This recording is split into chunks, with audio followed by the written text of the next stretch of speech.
Good morning. Good morning. Look, I have a visitor today. Yeah, can you see? No, let me go this way. There she is.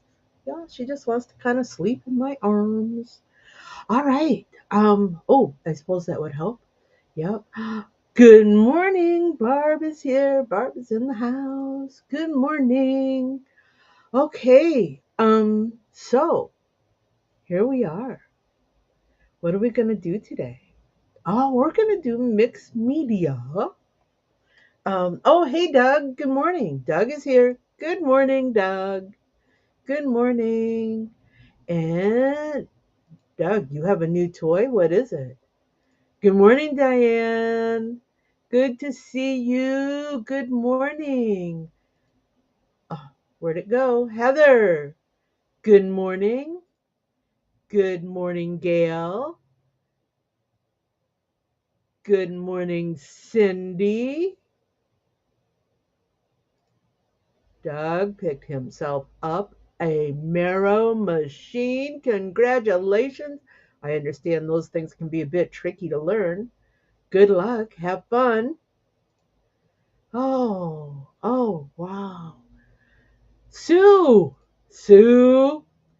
I must say, I need to put this out there. It is Sue's project that we're working on today. Of course, she's still working with her client to get approval for what we have uh, thought up. Um, but I think the client's going to love it, and I think it's going to be something that we will repeat in the future.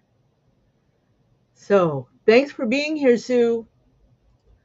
Let's see who else we got here.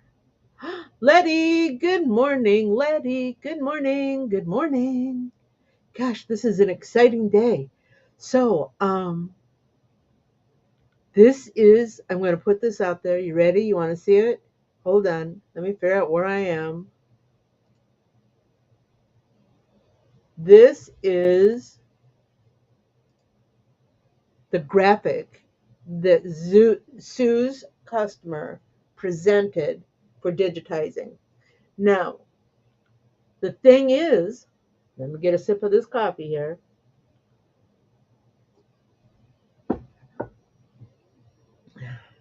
The thing is, and I'm going to enlarge this a little bit. They wanted all these wispy hairs. Do you see this? All this wisp. Debbie Johnson. Oh, Diana from Daytona. Sorry, new glasses. Got to learn to work with them. And we have a Debbie Johnson. Good morning. She's also from Florida. So yeah, this is the design file they're working with. You see all these color changes here and all these wispies. Yes, it can probably all be done with embroidery, but it's not going to look exactly like this print, which is what they want. The detail is great, but it's not going to translate well into thread. So this is what we thought of. We still need to apply this to. Oh, that's the project. I should probably mention. It's going on chair back. Did I get that right, Sue? It's going on like a director's chair back. Um, and it's going on a black fabric. So that's it's made of canvas. So it's gonna open up the stitches. We're gonna lose the detail. Oh, good point, Sue. And they underestimated the embroidery cost. Yeah, all of that is stitches. Now, I did not run through and create stitches for all of this, but it's going to be massively huge. Oh, thanks, Sue. Picnic, picnic type chairs in navy. Good morning, Donna. Welcome. We're just getting started here. Let me just recap. This is the graphic that the customer wanted embroidered on the back of an outdoor chair. Well, we know that this is going to be massively expensive in stitch count. Um, um, we know that we're going to lose some of the detail. So, how can we fix that? Well, Sue and I came up with an idea. We're going to applique this design to the back of the chair. But wait, how are we going to applique this design to the back of the chair if we can't embroider the back of the design to the chair? Oh, so how are we going to do that? We are going to use sublimation. We could use a direct to vinyl print as well, but I think sublimation is it's a cost effective way. It's also, according to Sue, it's also a technique that she has available in her shop. So let me go on to the next picture. But we're not going to how are we going to apply this, embroider it to the, oops, sorry, looking for my picture. So how are we going to embroider this? Well, we're not going to embroider the whole thing. We're going to print this part, getting rid of the keyboard, it's in my way. We're going to print this part of the design file. Do you see what's missing here? Yep. The strings and the neck and the tuning pins of the guitar. Yeah, I know. Isn't this exciting? So what are we going to do? This is going to be part of the embroidery. Yeah. And we're also going to do the outline, the satin border outline. Now, one of the things, Sue sent over this graphic minus the guitar, and what I did was I took it into my software and I added more to the outside ring. Let's go back for a second. This outside ring is only about 4 millimeters, which is great. But I wanted to make sure that if we were off even just a little bit in our registration, that um, it's going to be covered by the same color. All right, so I added that. I also added, oops, marks, top and bottom. Oh, was it, Sue? Sue says that the original graphic was created in Adobe Illustrator. I brought it into Corel Draw and added my marks because we know we need alignment marks. We want to make sure that this gets right. And I added the brown border. I then sent it out to be printed, and they sent over a good handful of sublimated prints that I could work with. I already had the fabric. Oh, wait till you see this. I already have the fabric. Where'd it go? All right, so let's just progress here. So with those prints, the first thing I needed to do then was to press them out. And of course, we all know that sublimation, or maybe we don't know, sublimation is an ink product that, when heated, goes from a solid molecule to a gas molecule, and that gas molecule binds itself to the fabric fibers. And it does best with a polyester fabric. You can use blends, but you're going to get different results. When I say blends, a poly cotton, for example, but you're going to get different results. Now, I pressed these based on the instruction I got, at 385 for 40 seconds. Come on, pictures, where'd you go?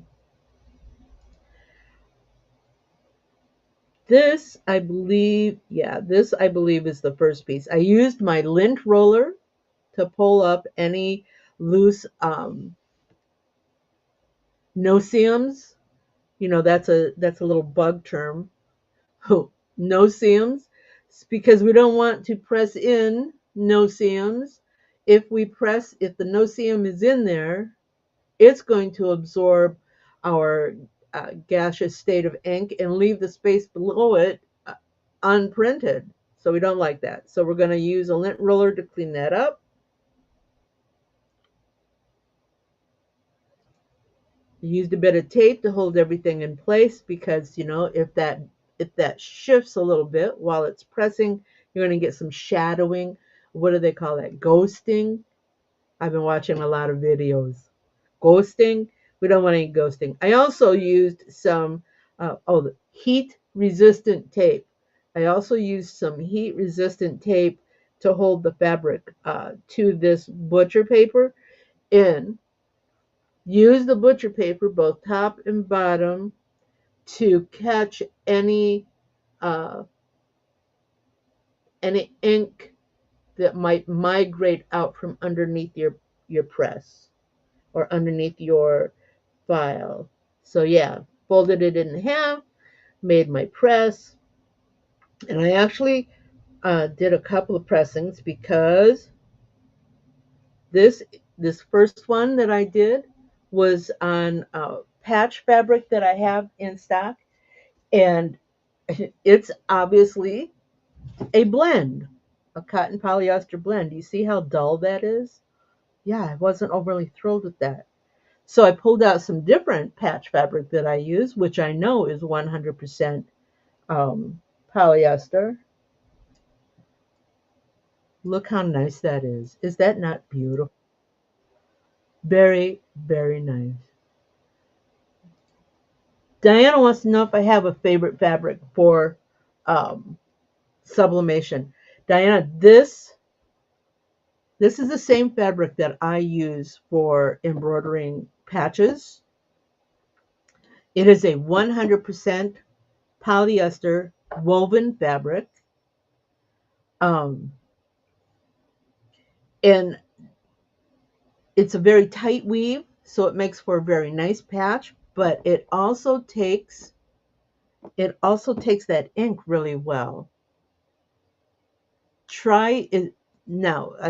This whole sublimation thing is new to me. Try if you have to use a blend, the more polyester, the better. That's what I've been told. All right, so this is the design file we're going to use. Next thing, as a digitizer, shall we go to the digitizing now? I had this design file. Remember, that's the graphic. And when you're digitizing, you take your graphic and you bring it in. Um, Now, I wanted to make sure that my design was going to fit correctly. They were going to match. Doesn't do us any good if it doesn't match. If my graphic is larger than my embroidery or the embroidery is larger than the graphic, it's not going to work. So while I was in CorelDRAW, I took the original graphic and I put a bounding box around it. And that box is 5.424 inches left to right. And I did that so that I could place this here and have it match. Let's get this a little bit bigger.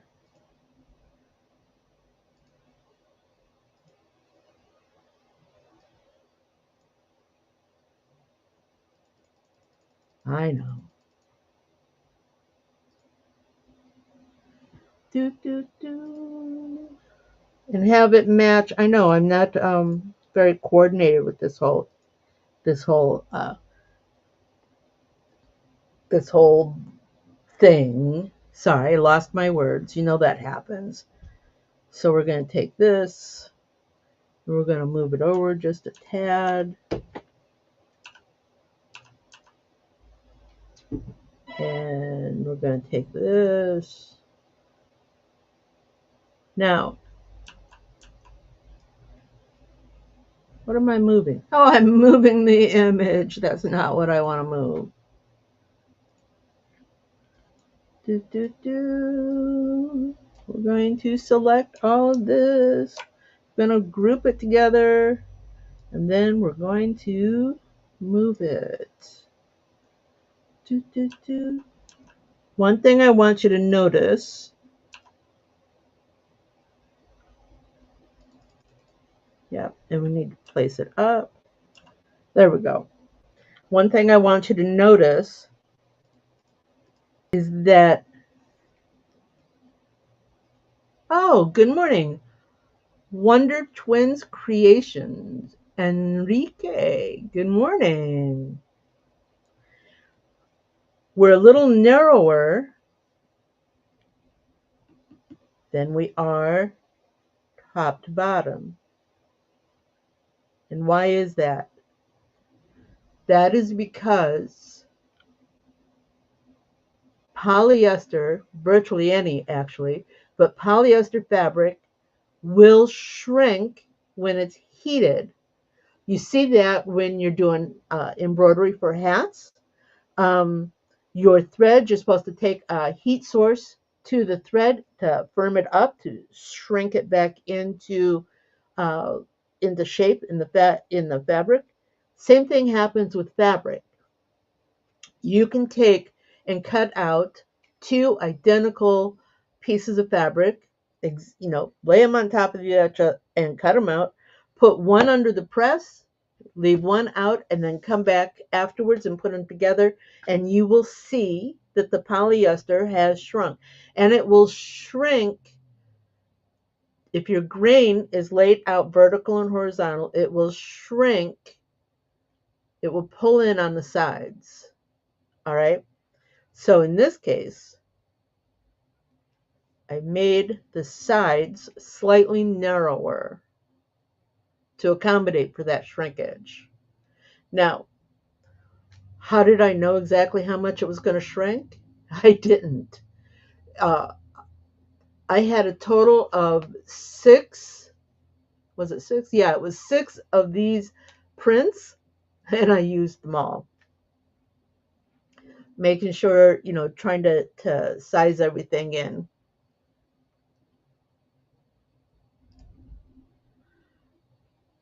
Oh, Sue, she's going to use 100% poly canvas, which is vinyl back. It's identical in feel and weight to the chair fabric. Oh, good job. Okay, so something else that I did is I added, let me get rid of the image here. I added these cross lines. Now, this is an applique project. What that means is we're going to put down a placement stitch to know where we place our fabric. Then we're going to do a tack down stitch to hold it in place, trim away the excess, and then do our border stitch. But this is not just any applique. We need to make sure that this applique is going to line up exactly where we need it, in the stitch out. We don't want it turned sideways. We don't want it upside down. It's not like an applique where you're just pulling a piece of fabric off of your shelves and cutting it into place. This has a very specific top and bottom, left and right, and we want to make sure that we're there. Which is why, if you remember, I added these marks, these positioning marks, right? Okay, let's go back to, so with those positioning marks, I also added Where did they go? And they stitch first. I added, and I'll make them darker. I added crosshair that went center so that we can, and it's extended past. Okay, yes, that's going to stitch on your base fabric, but my placement stitches, and in this case, the crosshair stitches, I use a 5mm stitch length, which is in sewing terms a basting stitch, and I do that so that it can be easily removed. If you get your placement stitch, and I do this with all of my applique, if your placement stitch is wrong, you need to remove that stitch so you can relay it.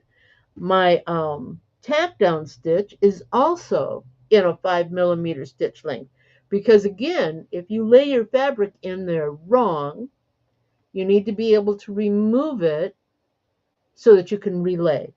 Okay, so in this case, we have these crosshairs to match the crosshairs on the print. Now, let's bring our image back. Let's hide all of this. Hide. Okay, so this was our original with the good morning, Applique Joe. Good morning, good morning. Are you here to watch me make a fudge of this? Yeah. So remember our print. Let's go back to that. Our print does not have the strings, the neck, and the tuning pins. That was by design because this is all we wanted to have printed. And in our embroidery, we want to create these.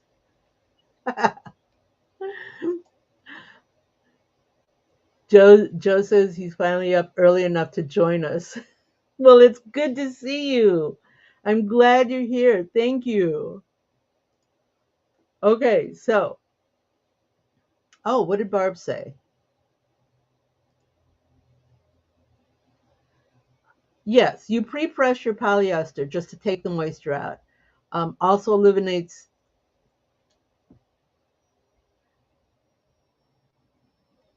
Oh, let me read that again. I pre-press the polyester not only to take the moisture out, but it also alleviates the shrinkage discrepancy, and then do the sublimation.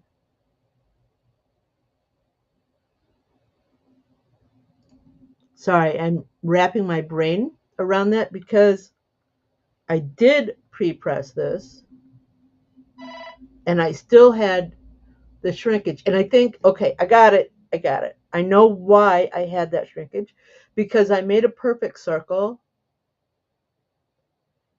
and it's stitched as an egg.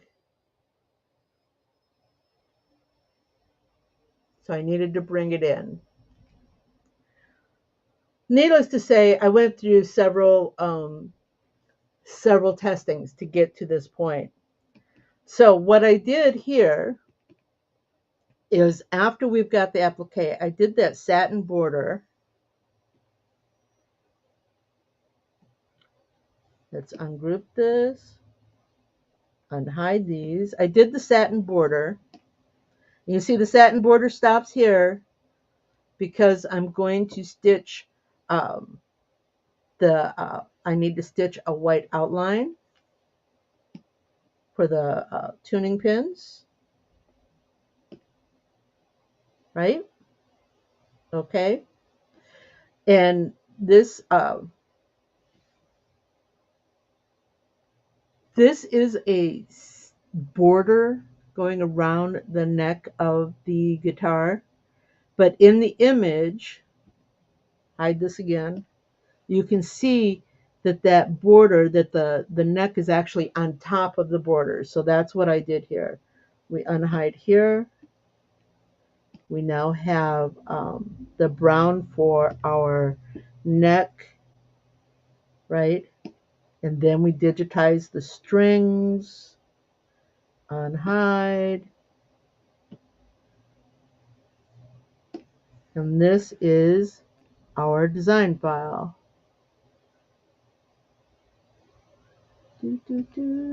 This is our design file. So we go back to the machine. We take our file back to the machine. Remember, we already have our print. We've now created our file, and we now stitch. We've got our alignments. We're going to lay in our fabric. We're going to do our placement. We're going to stitch.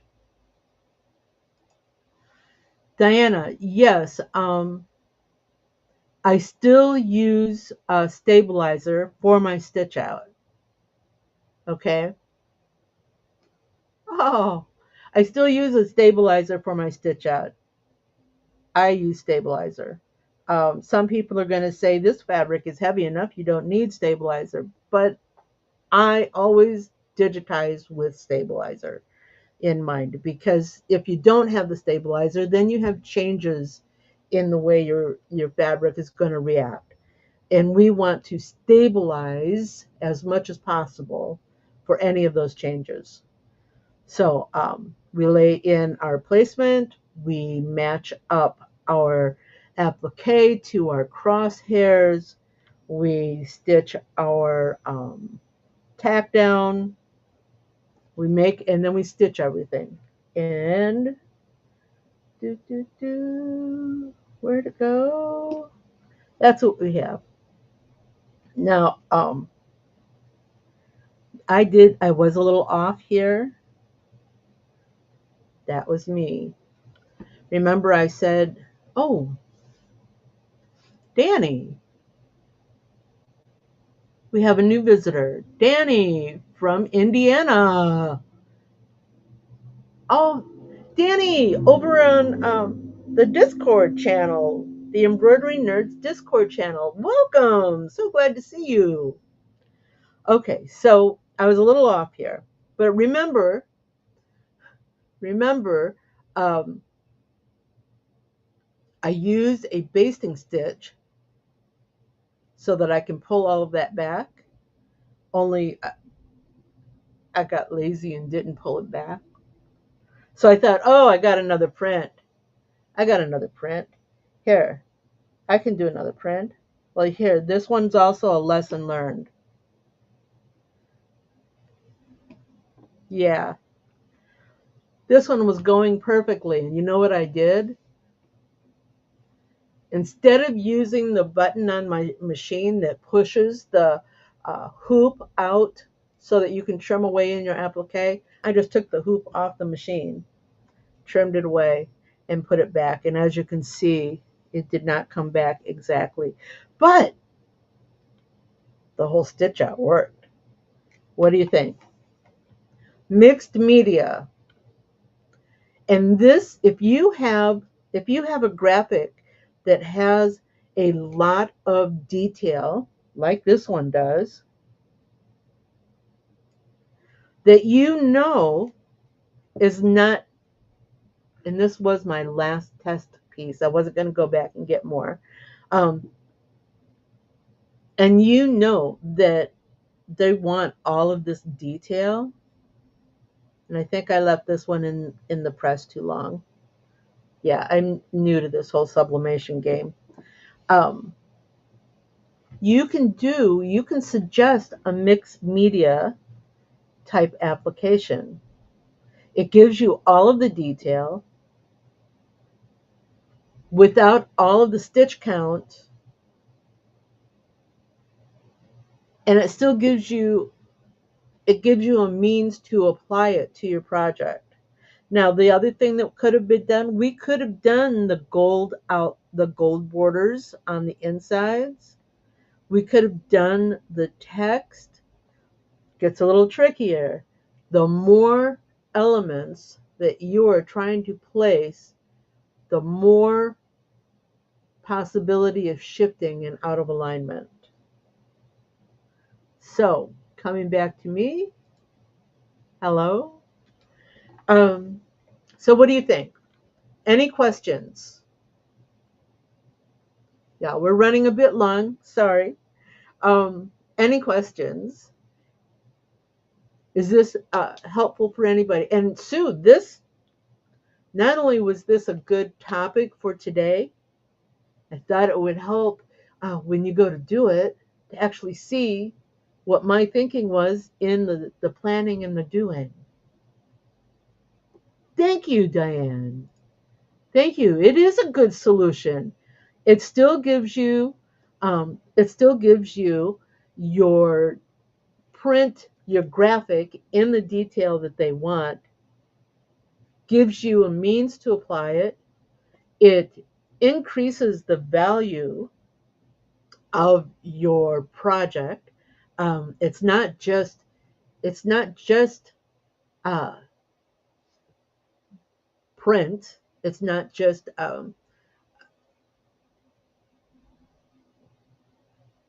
sorry, get excited. I lose my words. It is not just a transfer, a print transfer. It also includes the embroidery, which gives you a lift. Now, oh, here we go. Heather, welcome, Heather. Heather's been doing sublimation since 21, embroidery since 23, and started digitizing in 20. Well, congratulations, Heather. You got the trifecta going. Do I stabilize the oh, I'm sorry, Diana, I must have misunderstood.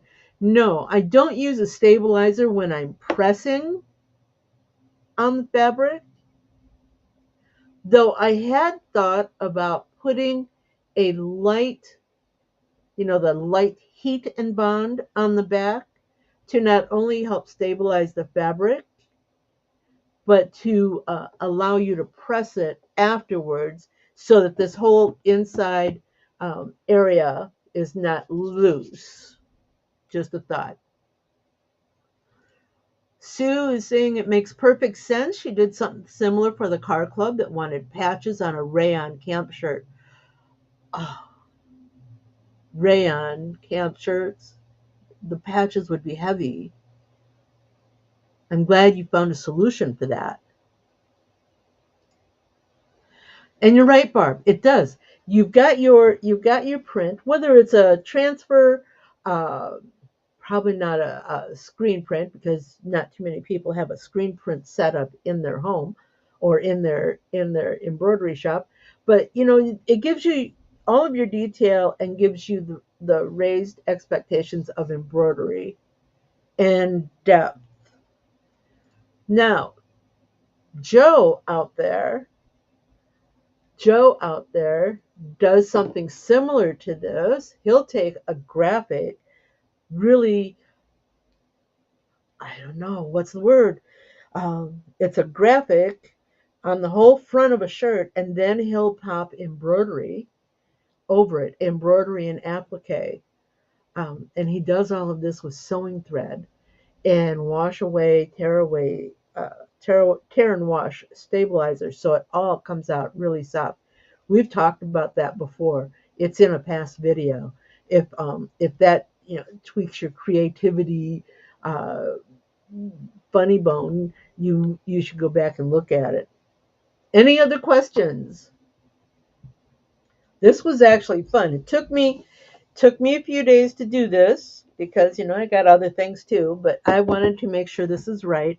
And remember, like I said, even though the one that I finished with is still up, I used the basting stitch so that you can fix things before you get to that final stitch out. All right. So I have nothing really planned for next week. Let me know if there's something that you would like to see. You can either send me an email at quick2stitch@gmail.com, or you can meet me at the website quick2stitch.com, or find me on Facebook. Yeah. All right. Um, This, oh, I missed a whole bunch. Did something, dimensions, camp shirt pocket. Thank you, Cindy. New elements to try. I was oh, here. I was thinking if the shrinking is hurting you, the DFT on a better behaving fabric may help. In my experience, it is truly fabric dependent. And Joe has a lot of experience with this. All right. We will keep it going.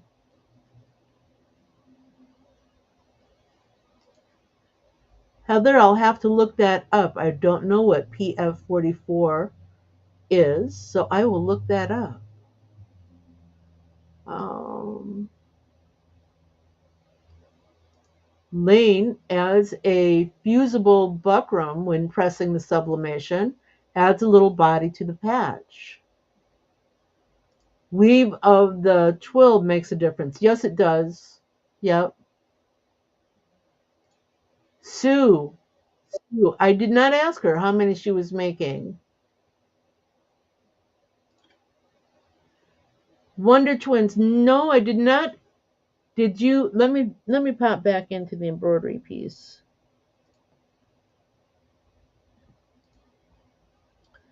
We're gonna hide some of this for you. Do, do, do. Need my keyboard. And hide. And we're gonna hide this one too. Okay. I did not offset. I have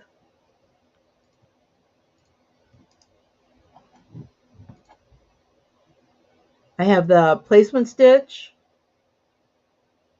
and then once I'm sure the placement stitch is good, I'll use a tack down stitch. And again, both of these are using 5mm stitches so that they can be removed if needed. And then I also throw in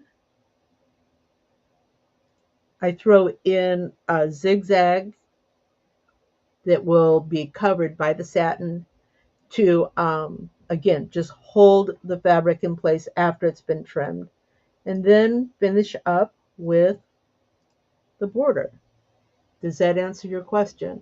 If it doesn't, send me an email, send me a message, reach out to me, and we'll go over it. Let's see. Thank you, Debbie. Barb, you have a great weekend too. Cindy's going to catch us on the replay next week. Oh, Cindy, 15. They're talking 15 of these chairs. This is going to help. This is going to be a big time saver. Oh, the club's going to do a fundraiser and sell the chairs as a fundraising item. Just to recap, Sue does projects, does product production for the dog shows. And this one is obviously for the wire-haired pointing griffon. There you go. All right. With that, everybody, I'm going to say goodbye. You all have a great weekend. Don't forget, reach out if you have any questions. I'm here for that. And let me get that video going. Bye-bye. Fun? Do you have more questions? Do you want to learn something new? Join me at quicktostitch.com for coffee and conversation, and we'll talk about it. Embroidery machines, designs, and business. Hope to see you soon. Bye now.